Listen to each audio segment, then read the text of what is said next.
Okay guys, I've got this frame that I repainted, added some scrapbook paper to, but I thought it wasn't quite done. So I'm gonna take actually the lid of this mason jar that I had around, and I'm gonna create a little wreath. I think this is gonna be a really fun little project. It's gonna add a little bit of flair to this frame. So I'm just going in here with my glue gun, and then I'm taking this little strip of fabric, which is actually an old bed sheet, and I'm going to just wrap it around the lid of the mason jar. So just do that real quickly, get that covered up, laying it on top of itself so it looks nice and neat. So now I have this little clothespin, and the idea is that I'm going to attach it to this frame up here at the top so that when it's time to put that wreath on, I'll have a place to hang it. I'm going to use my chalk paint in the color Sandstorm because that's the same color I have the outside of the frame painted, so I wanted all that to match up. So I'm just going to go and paint this little mini clothespin, and I'm going to clip it back on my drying rack that I have back there. Fun little tip for you, that way it doesn't end up laying on the side. So now it's time to embellish the lid of the mason jar. So I've got several different embellishments to the side, and I'm really just going to kind of play around with it. And the reason I wanted to make this video for you guys is to really take you through how I come up with the layering effect that I get on my projects, how I use so many tiny little pieces. I would say the biggest key in this is that you have to have a lot of stuff in your stash. It doesn't have to be a great quantity of things, but a big variety of things is super helpful, so then you can kind of shop from what you already have. So I'm just taking this here and I'm gluing it down.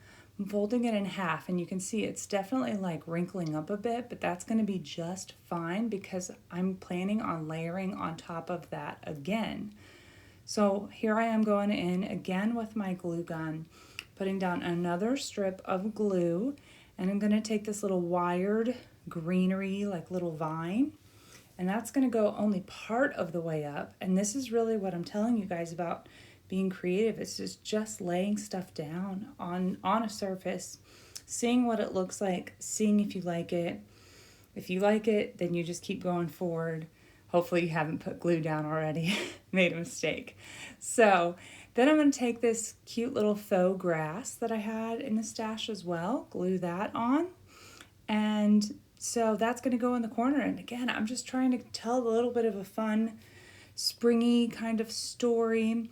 I've got some little tiny white flowers that I'm going to add in there as well. But you can really see the pieces that I'm working with. And I'm really mainly working on one side of the wreath, and then I'll do the other side. So as you can see, I put something back and decided, okay, that's not going to work out. So that's really key, is you hold stuff up and you see how it works before you put that glue down. So I've got the other piece of little greener here, and I'm going to put that on the side. And really, I'm just playing with it, trying to decide what it's going to look like when it gets glued down. Then I go in with my glue. That way I don't make something, a mistake that I can't end up fixing in the future. And I just want to use as little glue as possible because you don't want to be able to see that much glue. So I've got that pressed down, and I felt like it still needed something else. So I'm taking a look here and just deciding, am I finished with it yet? No. I ended up, since it's a wreath, it made me think of birds somehow. I have this cute little feather embellishment. So I'm going to add that, and that's going to go underneath that greenery, and that will also help hide the glue. So that way you don't end up seeing any of the glue pieces when I have this all finished up here. And then I thought, okay, I've still got one more section here that I've got to work on. And I'm just not entirely positive where I was going to go next. And just trying to take it all in and think about what is going to be my next step. Where am I going to go next with this? And that's why it helps to have a variety of things, because then I thought, aha, I'm going to put a button on here. So I've got a little brown button, and I'm just going to lift up the edge of that. This will also help hold down that edge a little bit better where that greenery is.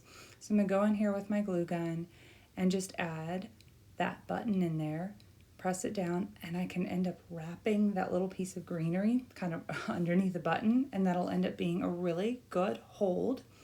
So I'm pretty happy with the way that it is. So I don't think it needs anything else on top. There's already a lot going on here.